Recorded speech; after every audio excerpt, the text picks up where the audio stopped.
ஆரம்பமாக இஸ்லாத்தின் காணிக்கையான சலாத்தினை தெரிவித்துக் கொள்கின்றேன். அஸ்ஸலாமு அலைக்கும் வரஹ்மத்துல்லாஹி வபரகாத்துஹு. எல்லா புகழும் வல்ல அல்லாஹ் ஒருவனுக்கே உரித்தாகட்டுமாக. ஆமீன். அவனின் அன்பும் அருளும் மக்கத்து ராஜா மதீனத்து ரோஜா நம் உயிரினும் உயிரான உயிரினும் மேலான முஹம்மது முஸ்தபா அஹ்மது முஜ்தபா ரசூலுல்லாஹி ஸல்லல்லாஹு அலைஹி வஸல்லம் அவர்கள் மீதும் அவர்களை அடியுற்றி வாழ்ந்து மறைந்து மறையாமல் இருக்கின்ற உத்தம சத்திய சஹாபாக்கள், தாபியன்கள், தபா தாபியன்கள், அக்தாபுகள், அவுலியாக்கள், நாம் நம்மை சார்ந்த அத்தனை நபர்கள் மீதும் அல்லாஹ்வின் அன்பும் அருளும் என்றென்றும் குறைவில்லை நிலவட்டுமாக. ஆமீன். அல்லாஹுடைய மகத்தான கிருபையால் ரமதான் இஜ்திமாவுடைய இரவு நேர தாலீமுடைய மஜ்லிஸிலே நாம் அமர்ந்திருக்கிறோம்.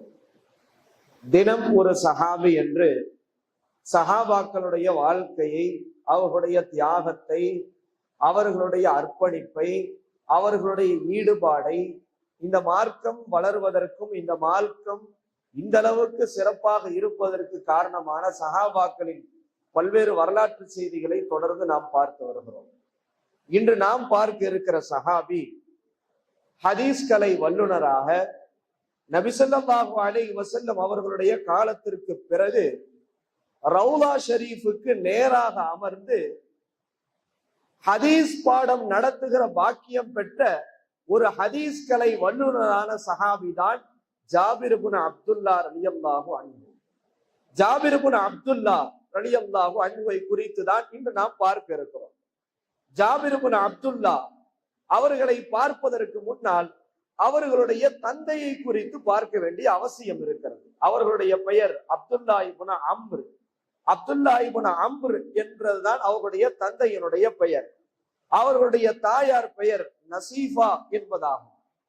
அந்த அப்துல்லா இப்னு அம்ர் ஜாபிர் ரலியல்லாஹுடைய தந்தை உஹது களத்திலே தன் உயிரை கொடுத்த சுஹதாக்களில் முதல் ஷஹீதான சஹாபி இந்த ஜாபிர் இப்னு அப்துல்லா ரலியல்லாஹுடைய தந்தை. ஜாபிர் இப்னு அப்துல்லா ரலியல்லாஹுடைய தந்தையை குறித்து புகாரி ஷரீஃப் பேசுகிறது. உஹது போர் நாளை நடக்க போகிறது.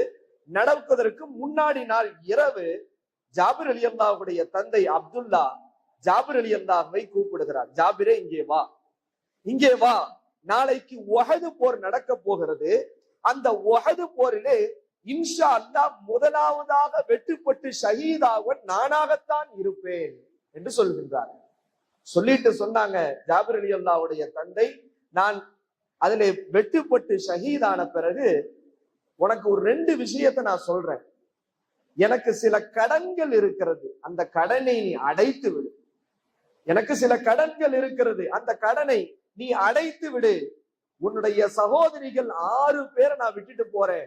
நான் மௌத்தா போன பிறகு, நான் ஷஹீதான பிறகு நீ அந்த சகோதரிகளை கண்டும் காணாம விட்டு விடாதே. உன் 6 சகோதரிகளையும் நீ பேணி பாதுகாத்துக்கொள் என்று வசியத் செய்யறாங்க.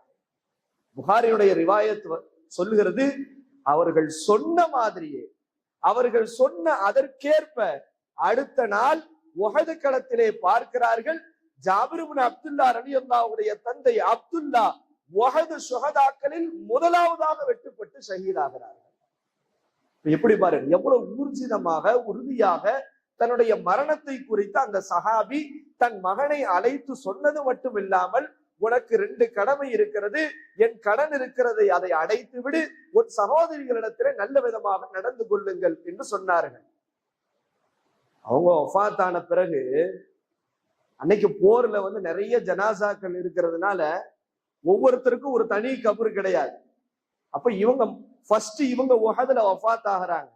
அதற்கு அடுத்து அம்ர் இப்னு ஜமூஹ் என்றது சஹாபி.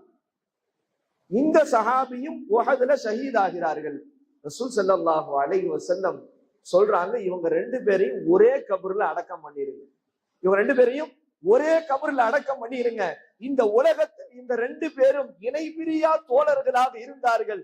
அல்லாஹ்வுடைய பாதையில் ஷஹீதாவதிலேயும் இணை பிரியாமல் இருந்தார்கள். எனவே கபரிலே இவர்கள் இருவரையும் ஒன்னா அடக்கம் செஞ்சிருங்கன்னு சொல்லிட்டாங்க. உஹது களத்துல இந்த 2 சஹாபியும் ஜாபிர் இப்னு அப்துல்லா ரலியல்லாஹுடைய தந்தை அப்துல்லாவும் அம்ர் இப்னு ஜமூஹ் என்ற சஹாபியும் ஒரே கபரிலே அடக்கம் செய்யப்படுகிறார் என்று வரலாற்றுல வருகிறது. புகாரியினுடைய இன்னொரு ரிவாயத்துல வருது, உஹதுல அவங்களுடைய தந்தை ஷஹீதாக்கப்பட்டுட்டார்.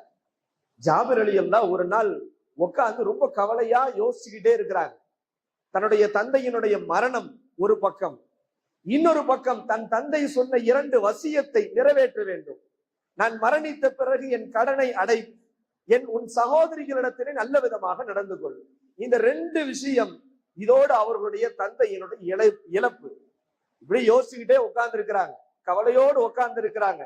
ரசூல் ஸல்லல்லாஹு அலைஹி வஸல்லம் அவர்கள் கேட்கிறார்கள், ஜாபிரே என்ன கவலையோடு அமர்ந்திருக்கிறாய் என்று கேட்கிறார்கள். சொல்கின்றார்கள், யா ரசூலல்லாஹ், என் தந்தை ஒரு பக்கம் கொல்லப்பட்டு விட்டார்கள், இன்னொரு பக்கம் என்னுடைய குடும்ப பொறுப்பும் அந்த கடனை அடைக்க வேண்டும் என்கிற எண்ணமும் என்னை கவலைக்குள்ளாக்கி இருக்கிறது யா ரசூலல்லாஹ் என்று சொன்னவுடன் ரசூல் ஸல்லல்லாஹு அலைஹி வஸல்லம் சொன்னார்கள், ஜாபிரே உன் தந்தையினுடைய அந்தஸ்து என்ன தெரியுமா? அவர் உஹதிலே கொல்லப்பட்ட பிறகு அவருடைய அந்தஸ்து என்ன தெரியுமா? அவர் அல்லாஹ் முன்னாடி போய் நிற்கிறார். அல்லாஹ் எந்த ஒரு அடியானிடத்திலேயும் திரையில்லாமல் பேசுவதில்லை. ஜாபிரே உன் தந்தை இடத்திலே அல்லாஹ் திரையில்லாமல் பேசினான். பேசி கேட்டானா உன்னுடைய தந்தைகிட்ட, அப்துல்லாவே உங்களுக்கு நான் ஏதாவது செஞ்சு கொடுக்கணுமா என்று கேட்டான். உடனே ஜாபிர் ரலியல்லாஹுடைய தந்தை சொன்னார்களாம், ரசூல் ஸல்லல்லாஹு அலைஹி வஸல்லம் சொல்றாங்க, உன்னுடைய தந்தை அல்லாஹ்ட்ட சொன்னாங்க, யா அல்லாஹ் இன்னொரு சான்ஸ் எனக்கு உலகத்துல போறதுக்கு வாய்ப்பு கொடு, நான் மீண்டும் ஷஹீதாயி அல்லாஹ்வுடைய பாதையில வெட்டுப்பட்டு உன் முன்னால் வந்து நிற்கிறேன், அந்த சான்ஸ் கொடு யா அல்லாஹ் என்று அல்லாஹ்ட்ட கேட்டாங்க. அல்லாஹ் சொன்னானா, அப்துல்லா உங்களுக்கு வாக்களிக்கப்பட்ட மாதிரி ஒரு தடவை தான் ஷஹீதாக முடியும், 2வது தடவை ஆக முடியாது என்று சொன்னவுடன் ஜாபிர் ரலியல்லாஹுடைய தந்தை அப்துல்லா அல்லாஹ்ட்ட சொன்னதாக ரசூல் ஸல்லல்லாஹு அலைஹி வஸல்லம் சொல்றாங்க, யா அல்லாஹ் நான் இவ்வளவு உயர்ந்த அந்தஸ்தில இருக்கிறேன் என்பதை நீ மக்களுக்கு நீ தெரியப்படுத்து என்று சொல்கின்றார்கள். அல்லாஹு தஆலா உடனே இந்த வசனத்தை இறக்குகிறான், வலா தஹ்ஸபன்னல்லதீன குத்திலு ஃபீ ஸபீலில்லாஹி அம்வாத் பல் அஹ்யாஉன்.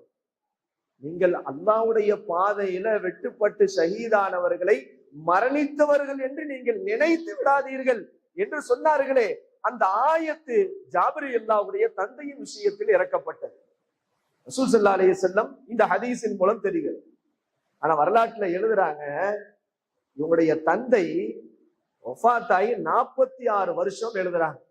ரசூல் ஸல்லல்லாஹு அலைஹி வஸல்லம் வஃபாத் ஆயிட்டாங்க, கலீஃபாக்களுடைய காலம் நடந்துகிட்டு இருக்கு, கிட்டத்தட்ட அதுவே முடிய போகிற சூழல். ஒரு 46 வருடம் கழித்து ஒரு மிகப்பெரிய வெள்ளம் ஏற்படுகிறது.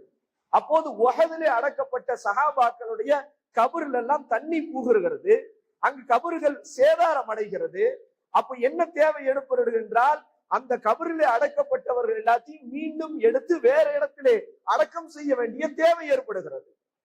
வரலாற்றுல எழுதுறாங்க, ஜாபிர் ரலியல்லாஹுடைய குடும்பத்தார்கள் மொத்த பேரும் உஹது களத்துக்கு போயிட்டாங்க. தன்னுடைய தந்தையின் அந்த 2 சஹாபியினுடைய உடல் ஒரே கபரில் அடக்கப்பட்டிருக்கிறது. கபரை தோண்டி பார்க்கிறார்கள், அல்லாஹு அக்பர், ஃபஇதன் ஹுவ கயௌமின் வலஅதுஹு.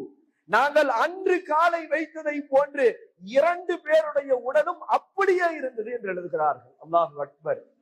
சுஹதாக்களுடைய உடலையும் நபிமார்களுடைய உடலையும் அல்லாஹ் இந்த பூமிக்கு ஹராமாக்கி இருக்கிறார் என்பதை அல்லாஹ் சஹாபாக்களுடைய வாழ்க்கையில காட்டினான். ஜாபிர் ரலியல்லாஹுடைய சுத்தி இருந்த சஹாபாக்கள் ஆச்சரியப்பட்டு போனார்கள். உடல் அப்படியே இருந்தது, எந்த இதுவும் ஏற்படவில்லை. அவங்க போர்க்களத்துல அந்த காயம் ஏற்பட்டது, அந்த காயம் மட்டும் இருந்துச்சு. அதை தவிர அவருடைய உடலை 46 வருடம் ஆகியும் அவருடைய உடல் அப்படியே இருந்தது என்ற ஹதீசுகள்ல வருகிறது. ஜாபிர் ரலியல்லாஹுடைய தந்தை பத்ர்லயும் உஹதுலயும் கலந்துகிட்டாங்க. ஆனா ஜாபிர் ரலியல்லாஹுக்கு இந்த 2 போர்லையும் கலந்துக்க கொள்ள வாய்ப்பு கிடைக்கல. ஏன்னா தந்தை என்ன சொன்னாங்க அப்படின்னா, மகன்கிட்ட, மகனே நான் போருக்கு போறேன், குடும்ப பொறுப்பு உன்னுடையது, அதனால நீ வர வேணான்னு சொன்னாங்க. அதனால் இவர்கள் பத்ரிலேயும் உஹதிலேயும் ஜாபிர் ரலியல்லாஹு கலந்து கொள்ள முடியவில்லை. தந்தையின் ஷஹாதத்திற்கு பிறகு வரலாற்றில் எழுதுகிறார்கள், நபி ஸல்லல்லாஹு அலைஹி வஸல்லத்தோடு 19 போரிலே இவர்கள் தங்களை அர்ப்பணித்துக் கொண்டார்கள். 19 போர்ல கலந்திருக்கிறாங்க ஜாபிர் ரலியல்லாஹு. ஆனா இருந்தாலும் அவங்களுக்கு அந்த 2 விஷயம் சொன்னாங்கல்ல, என்னது? தந்தை விட்டு சொன்ன வசியத்து, கடனை அடைக்கணும். ரெண்டாவது 6 சகோதரிகளையும் நல்ல விதமா பார்த்து அவங்கள நல்ல விதமா கட்டி கொடுக்கணும். இதுதான் அவங்களுடைய அந்த தந்தையினுடைய வசியத்தை காப்பாற்ற வேண்டும். ஜாபிர் ரலியல்லாஹுடைய அந்த புகாரியினுடைய முஸ்லிமுடைய ரிவாயத்துல வருது, ஒரு நாள் கடன் தாங்க முடியல, கொடுக்க முடியல. ஏன்னா பேரிச்சம்பழத்தை என்ன செய்யணும், அள்ளி அள்ளி என்ன செய்யணும், நிறைய பேருக்கு கொடுக்க வேண்டியிருக்கு. அந்த கடன் கொடுக்க முடியாத ஒரு சூழ்நிலை. கடன்காரங்கள்லாம் என்ன செஞ்சிட்டாங்க, நெருக்கடி கொடுக்க ஆரம்பிச்சுட்டாங்க. ரொம்ப நெருக்கடி தாங்க முடியாமல் ஜாபிர் எல்லாம் ரசூல் ஸல்லல்லாஹு அலைஹி வஸல்லம் வந்துட்டாங்க. யா ரசூலல்லாஹ், எனக்கு என் தந்தை விட்டு சென்ற கடனை அடைப்பதற்கான சூழல் இல்லை, ஆனால் கடன் கொடுத்தவர்கள் நெருக்கடி கொடுக்கிறார்கள். நீங்க ஒரே முறை என் வீட்டுக்கு வந்துட்டு போங்க. என் வீட்டுக்கு நீங்க வர்றதை பார்த்தா கடனாளிகள்லாம் கொஞ்சம் ரசூலுல்லாஹ்வே வீட்டுக்கு வந்துட்டு போறாங்க, கொஞ்சம் லேசுபடுத்தலாம்னு நினைப்பாங்க. நீங்க வாங்க யா ரசூலுல்லாஹ் எங்க வீட்டுக்குன்னு சொல்றாங்க. ரசூல் ஸல்லல்லாஹு அலைஹி வஸல்லம் வீட்டிற்கு போகிறார்கள். கடன் கொடுத்தவர் எல்லாம் வருகிறார்கள். ரசூல் ஸல்லல்லாஹு அலைஹி வஸல்லம் சொன்னாங்க, ஒண்ணு உங்களால கடனை குறைக்க முடிஞ்சா குறைங்க, அல்லது நீங்க கொஞ்ச நாள் அவகாசம் கொடுங்கன்னு ரசூலுல்லாஹ் பேசுறாங்க. ஆனா அதுல இருந்த ஒருத்தர் எந்திரிச்சு சொன்னாரு, யா ரசூலல்லாஹ், நான் அவசரமா தான் எனக்கு வேணும், ஏன்னா நான் என்கிட்ட ஒரு எத்தீமுடைய பொருளை எடுத்து இவருக்கு நான் கொடுத்திருக்கிறேன் அப்படின்னு சொன்னோன்னே, இப்படி மாறி மாறி சொன்னோன்னே ரசூல் ஸல்லல்லாஹு அலைஹி வஸல்லம் பார்த்தாங்க, இது சரிப்பட்டு வராது, நாளைக்கு காலையில எல்லாரும் வாங்க, உங்களுக்கு உண்டான காசு எல்லாம் கிடைச்சிடும் அனுப்பிச்சு விட்டாங்க. உங்களுக்கு உண்டான பேரிச்சம்பழம் கிடைத்து விடும் அனுப்பிவிட்டார்கள். அடுத்த நாள் சொன்ன நேரத்திலே ரசூல் ஸல்லல்லாஹு அலைஹி வஸல்லம் வருகிறார்கள். ஜாபிர் ரலியல்லாஹு சொல்றாங்க, ஜாபிரே, உன் வீட்டில இருக்கிற எவ்வளவு பேரிச்சம்பழம் இருந்தாலும் அதை கொண்டு வந்து கொட்டிரு, வீட்டுக்கு நடுவுல கொட்டு. கடன் அந்த கடனாளி அவங்களும் வர்றாங்க. ரசூல் ஸல்லல்லாஹு அலைஹி வஸல்லம் அந்த குமிச்சிருந்த பேரிச்சம்பழம் பக்கத்துல வந்து ஏதோ துவா செய்கிறார்கள். துவா செய்து விட்டு சொன்னார்கள், ஜாபிரே, இப்ப அள்ளி கொடுன்றாங்க. அள்ளி கொடுக்கிறார். அம்முட்டு எல்லாருடைய கடனும் அடைக்கப்படுகிறது. வரலாற்றுல எழுதுறாங்க, மீதமும் பேரிச்சம்பழம் இருந்தது. ரசூல் ஸல்லல்லாஹு அலைஹி வஸல்லம் சொன்னாங்க, இந்த பேரிச்சம்பழத்தை உங்களுடைய சகோதரிகளுக்கு பங்கு பிரித்து கொடுங்கள் என்றார்கள். அப்ப ரசூலுல்லாஹ் மூலியமா கடன் பிரச்சனை தீர்ந்துச்சு. ஆனா எந்த அளவுக்கு தந்தையனுடைய வசியத்துல உறுதியாக இருந்திருக்காங்க பாருங்க. 6 சகோதரிகள் ஒரு நாள் ஜாபிர் ரலியல்லாஹு திருமணமும் முடிச்சிட்டாங்க. ரசூல் ஸல்லல்லாஹு அலைஹி வஸல்லத்துக்கு பின்னாடிதான் தெரியுது. ரசூலுல்லாஹ் கேட்கிறாங்க, ஜாபிர் திருமணம் முடிச்சிட்டீங்களான்னு கேட்கிறாங்க. ஆமா யா ரசூலுல்லாஹ், திருமணம் முடிச்சிட்டேன். விதவை பெண்ணை முடித்தீர்களா, கன்னி பெண்ணை முடித்தீர்களா? யா ரசூலல்லாஹ், நான் விதவையான பெண்ணை திருமணம் முடித்தேன் என்று சொல்கிறார்கள்.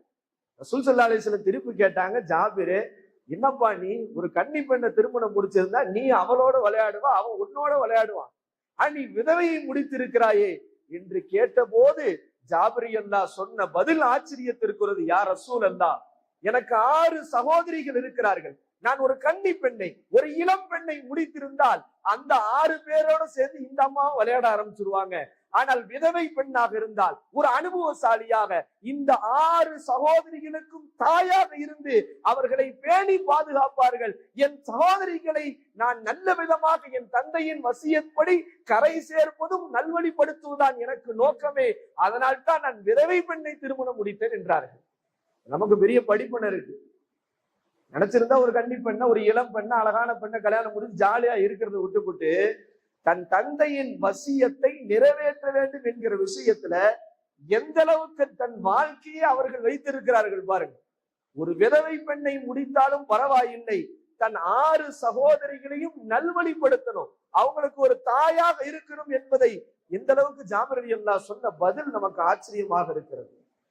ஆனா ரசூல் ஸல்லல்லாஹு அலைஹி வஸல்லம் ஜாபிர் ரலியல்லாஹு ரொம்ப பாசமா இருந்தாங்க. எல்லா விஷயத்திலையும் கவனம். ஏன்னா தந்தையினுடைய அந்த தியாகம் தான் அவங்களுக்கு தெரிஞ்சிருச்சு. ஒரு நாள் ஒரு போர்க்களத்திற்கு போயிட்டு ரிட்டர்ன் போய்கிட்டு இருக்கிறாங்க. எல்லாரும் ஒட்டகத்திலே போகிறார்கள். எல்லாருடைய ஒட்டகம் வேகமாக போகிறது. ஜாபிர் ரலியல்லாஹுடைய ஒட்டகம் ரொம்ப மெதுவா போகுது, ரொம்ப ஸ்லோவா இருக்கு. ரசூல் ஸல்லல்லாஹு அலைஹி வஸல்லம் கேட்டாங்க, ஜாபிர், என்ன வேகமா போக மாட்டீங்களா, ஏன் இவ்வளவு ஸ்லோவா லாஸ்டா வர்றீங்களே என்று சொன்ன போது ஜாபிர் ரலியல்லாஹு சொன்னாங்க, யா ரசூலல்லாஹ், என்னுடைய ஒட்டகம் பலம் இழந்த ஒட்டகம், வேகமா போக மறுக்கிறது யா ரசூலல்லாஹ். என்று சொன்னவுடன் ரசூல் ஸல்லல்லாஹு அலைஹி வஸல்லம் தன்னுடைய குச்சியை எடுத்து அந்த ஒட்டகத்தின் பின்னால் அடிக்கிறார்கள். அல்லாஹ் ரசூலுடைய அந்த முஅஜிசாத்திலே அந்த ஒட்டகம் மற்ற சஹாபாக்களுடைய ஒட்டகத்தை விட வேகமாக செல்கிறது. ரசூலுல்லாஹ் சொன்னாங்க, ஜாபிரே நாளைக்கு மதீனாவுக்கு வந்தோடனே ஒட்டகத்தை என்கிட்ட வித்துருன்னு சொல்லிட்டு சும்மா போயிட்டாங்க ரசூலுல்லாஹ். ரசூலுல்லாஹ் அடுத்த நாள் மதீனாவுக்கு அவங்க வேகமா போய் சேர்ந்துட்டாங்க. பின்னாடி ஜாபிர் ரலியல்லாஹு வர்றாங்க. ரசூலுல்லாஹ் ஏற்கனவே சொன்னதுனால, யா ரசூலல்லாஹ் நீங்க சொன்ன மாதிரி ஒட்டகத்தை கொண்டு வந்துட்டேன், நீங்க விட்டுருன்னு சொன்னீங்க அப்படின்னு சொல்லி நிக்கிறாங்க. ஆனா இந்த சஹாபி ஜாபிர் ரலியல்லாஹு உள்ளத்துல என்ன அப்படின்னா, ரசூலுல்லாஹ் பிலால் ரலியல்லாஹ்ட்ட அந்த ஒட்டகத்துக்கு தோதுவா தங்கத்தை அளந்து என்ன செய்யுங்க அவருக்கு கொடுங்கன்னு சொல்லிடுறாங்க. ஆனா ஜாபிர் ரலியல்லாஹுடைய உள்ளத்துல என்ன ஓட்டம்னா, ரசூல் ஸல்லல்லாஹு அலைஹி வஸல்லம் தங்கத்தையும் கொடுத்துடணும், பிறகு இந்தாப்பா நீயே ஒட்டகத்தையும் வச்சுக்கோன்னு சொல்லி ஒட்டகத்தையும் கொடுத்துடணும்னு ஒரு ஆசை. ரசூல் ஸல்லல்லாஹு அலைஹி வஸல்லம் அதே மாதிரி அளந்து கொடுக்க சொல்லிடுறாங்க. அந்த தங்கமும் கொடுத்து விடுகிறார்கள். அதே இவர் ஆசைப்பட்டதை ரசூலுல்லாஹி ஸல்லல்லாஹு அலைஹி வஸல்லம் உணர்ந்து கொண்டு, ஜாபிரே இந்த ஒட்டகத்தையும் நீயே எடுத்துட்டு போப்பான்னு சொல்லிட்டாங்க. சஹாபிக்கு அவ்வளவு சந்தோஷம். எதற்கு சொல்ல வரும் என்றால், ஜாபிர் ரலியல்லாஹு அவ்வளவு ஒரு பிரியம் ரசூல் ஸல்லல்லாஹு அலைஹி வஸல்லத்திற்கு இருந்தது. ஆனா அதே ரசூல் ஸல்லல்லாஹு அலைஹி வஸல்லத்துடைய ஹதீஸுகளை உலகத்திற்கு அதிகம் அறிவித்த 7 சஹாபாக்களில் 1744 1574 ஹதீஸுகளை அறிவித்தவர்கள் ஜாபிர் இப்னு அப்துல்லா ரலியல்லாஹு அன்ஹு. ஜாபிர் இப்னு அப்துல்லா ரலியல்லாஹுடைய வரலாற்றுல ஹதீஸ எந்த அளவுக்கு அவங்க தேட்டமா இருந்தாங்கன்னு எழுதுறாங்க. புகாரி ஷரீஃப்ல ஃபர்ஸ்ட் கிதாபுல் இல்மு தான் வருது. இந்த கிதாபுல் இல்முல முதல் ஹதீஸ யாருடைய ஹதீஸ்னா ஜாபிர் இப்னு அப்துல்லாவுடைய ஹதீஸ் ஒண்ணு பதிவு செய்யறாங்க. என்ன அப்படின்னா, ஜாபிர் இப்னு அப்துல்லாவுக்கு எந்த அளவுக்கு ஹதீஸ் தேட்டம்னா, ஒரு ஹதீஸை தேடி மதீனாவிலிருந்து ஷாம் தேசத்திற்கு போனாங்க. அவங்களுக்கு ஒரு நியூஸ் தெரியுது, இந்த மாதிரி ஒரு ஹதீஸ் பிசாஸ் அந்த சம்பந்தப்பட்ட ஒரு ஹதீஸ் ஷாம் தேசத்துல ஒரு வயசான சஹாபி இருக்கிறாங்க, அந்த சஹாபிட்ட தான் அந்த ஹதீஸ் இருக்கிறது என்று கேள்விப்படுகிறார்கள். இந்த ஒரு ஹதீஸை கேட்பதற்காக ஜாபிர் இப்னு அப்துல்லா ஒட்டகத்தை கட்டி கொண்டு தன்னுடைய எல்லா விஷயங்களையும் ஒதுக்கி வைத்து விட்டு மதீனாவிலிருந்து பல ஆயிரம் கிலோமீட்டருக்கு அப்பால் இருக்கிற ஷாம் தேசத்துக்கு பயணம் செய்யறாங்க. பயணம் செஞ்சு அந்த அப்துல்லா இப்னு உனைஸ், அதான் அந்த சஹாபி பேர், வயசான சஹாபி, அவங்கள்ட்ட தான் அந்த ஒரு ஹதீஸ் இருக்கு. வீடை கண்டுபிடிச்சு நேரா அந்த வீட்டுக்கு போய் நின்றாங்க. கதவை தட்டுறாங்க. யாருன்னு கேக்குறாங்க. நான் ஜாபிர் இப்னு அப்துல்லா வந்திருக்கிறேன் என்று சொன்னவுடன் அந்த சஹாபி கதவை திறந்து கட்டி அணைத்து கேட்டார்கள், எந்த நோக்கத்திற்காக இவ்வளவு தூரம் பயணம் செஞ்சு என்ன பார்க்க வந்திருக்கீங்க என்று கேட்டபோது ஜாபிர் இப்னு அப்துல்லா ரலியல்லாஹு சொன்னார்கள், உங்களிடத்திலே ஒரு ஹதீஸ் இருக்கிறதாம், அந்த ஹதீஸ் யாருக்கும் தெரியாதாம், அந்த ஒரு ஹதீஸை கேட்பதற்காகத்தான் நான் இவ்வளவு தூரம் பயணம் செய்து வந்திருக்கிறேன் என்றார்கள். ஆச்சரியப்பட்டுட்டாங்க, ஒரு ஹதீஸுக்காக இவ்வளவு தூரம் வந்தீங்க சொல்லிட்டு அந்த சஹாபி ரசூல் ஸல்லல்லாஹு அலைஹி வஸல்லம் சொன்னார்கள், நாளைக்கு மறுமை நாளிலே அல்லாஹ் எல்லா மனிதர்களையும் அழைத்து கொண்டு சொல்வானாம், அனல் மலிக், நான் தான் அரசன் என்று சொல்லிவிட்டு அல்லாஹு தஆலா சொல்வானாம், மனிதர்களுக்கு மத்தியில் அல்லாஹ் தீர்ப்பு செஞ்சு வைப்பான். யார் யாருக்கு அநீதம், ஒருத்தன் அநியாயமா அரைஞ்சிருந்தா திருப்பி அவன் அறைய வைப்பான் அல்லாஹ். இப்படி கிசாஸ், ஒருத்தன் இன்னொருத்தனுக்கு செஞ்ச அநியாயங்களுக்கு திருப்பி கிசாஸ் மறு இது செய்ய வைக்கிற வரைக்கும் அல்லாஹு தஆலா எல்லா விஷயங்களையும் இப்படி மாறி மாறி எல்லாருக்கும் செய்ய வைப்பான். இது செய்து முடித்த பிறகுதான் மற்ற விஷயங்கள் என்ன இந்த ஹதீஸ் தொடருகிறது. இந்த ஒரு ஹதீஸை கேட்பதற்காக இவ்வளவு தூரம் பயணம் செய்து வந்தார்கள் ஜாபிர் இப்னு அப்துல்லா ரலியல்லாஹு அன்ஹு அவர்கள். அதனாலதான் ஹஜ் சம்பந்தப்பட்ட பாபுல அதிகமான ஹதீஸ் யாருடைய ஹதீஸா தான் இருக்கும், ஜாபிர் இப்னு அப்துல்லா ரலியல்லாஹுடைய ஹதீஸாகத்தான் இருக்கும். காரணம், இந்த உம்மத்திற்கு ஹஜ் எப்படி செய்யணும், ரசூல் ஸல்லல்லாஹு அலைஹி வஸல்லம் ஹஜ் எப்படி செய்தார்கள் என்கிற முழு பாட தொகுப்பையும் இந்த உம்மத்திற்கு அதிகம் அறிவித்தவர்கள் ஜாபிர் இப்னு அப்துல்லா ரலியல்லாஹு அன்ஹு. அவங்க என்னன்னா ஹஜ்ஜை குறித்து நமக்கு தெரிஞ்சிருக்காது, ஹஜ்ஜை எப்படி செய்யணும்ன்ற முழுமையான சட்ட விளக்கம் நமக்கு கிடைத்திருக்காது. ஆனால் அதே நேரத்துல இந்த சஹாபி, இவர்களிடத்திலிருந்து பாடம் படித்தவர்கள் 120 சஹாபாக்கள். இவங்க ஒரு சஹாபி, இவங்கள்ட்ட இருந்து ஹதீஸை கேட்ட இவருடைய பாடங்களை படித்த சஹாபாக்கள் 120 சஹாபாக்கள் இவருடைய மாணவர்கள் என்று எழுதுகிறார்கள். ஆனா இவங்களுக்கு கடைசி காலத்துல கண் பார்வை போயிருச்சு, கண் பார்வை பறி போயிருச்சு. ஆனா அந்த நேரத்துல இவங்களுடைய சிந்தனை எப்படி இருந்துச்சுன்னா, யா அல்லாஹ் கண் பார்வை போய் அனாச்சாரமான விஷயங்களை பார்க்கறதை விட்டு என்ன கண் பாதுகாத்துட்ட, அதே மாதிரி தவறான விஷயங்களை கேட்பதை விட்டு என் காதையும் செவிடாக்கனா நல்லா இருக்குமே அப்படின்றாங்களாம் கடைசி காலத்துல. இப்படிப்பட்ட ஒரு சிறப்புக்குரிய சஹாபி தான் ஜாபிர் பின் அப்துல்லா. இவர்கள் வஃபாத் ஆகிற போது இவர்களுடைய வயசு 94 வயசாகிறது. மதீனாவிலே மரணித்த கடைசி சஹாபி ஜாபிர் பின் அப்துல்லா ரலியல்லாஹு என்று எழுதுகிறார்கள். இவருடைய ஜனாசாவை தூக்குவதற்கு போட்டி போடுகிறார்கள். இவருடைய ஜனாசா இவருடைய வஃபாத்துக்கு பிறகு இவருடைய ஜனாசாவை சுமப்பதற்கு போட்டி போடுகிறார்கள். அதிலே போட்டி போட்ட சஹாபாக்களிலே முக்கியமானவர் ஹசன் அலி ரலியல்லாஹுடைய பேரர்.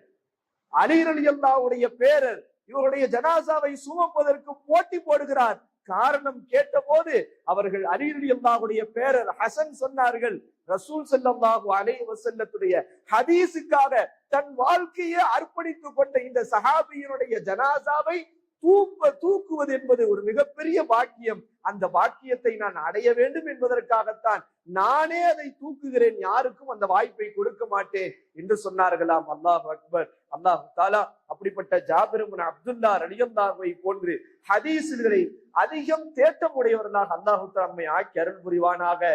அன்றிருந்த எத்தனையோ முன்னாடி இருந்த இமாம்கள் ஹதீஸுக்காக தங்கள் வாழ்க்கையை அர்ப்பணித்துக் கொண்டார்கள். ஹதீஸுக்காக பல ஆயிரம் கிலோமீட்டர் அப்பால் பயணம் செய்து நபி ஸல்லல்லாஹு அலைஹி வஸல்லத்துடைய ஹதீஸ் இந்த உம்மத்து கொண்டு போய் சேர்ப்பதற்காக தன் வாழ்க்கையை அர்ப்பணித்துக் கொண்டார்கள். அல்லாஹ் தஆலா அதை போன்று ஹதீஸுகளுக்காக வாழ்ந்து ஹதீஸுகளை சமூகத்திற்கு கொண்டு போய் சேர்க்கக்கூடிய பாக்கியத்தை அல்லாஹ் தஆலா அனைவருக்கும் கொடுத்து அருள் புரிவானாக. அல்லாஹ் தஆலா நாம் எதை கேட்டோமோ அதன்படி அமல் செய்யக்கூடிய பாக்கியத்தையும் அல்லாஹ் தஆலா கொடுத்து அருள் புரிவானாக. அஸ்ஸலாமு அலைக்கும் வரஹ்மத்துல்லாஹி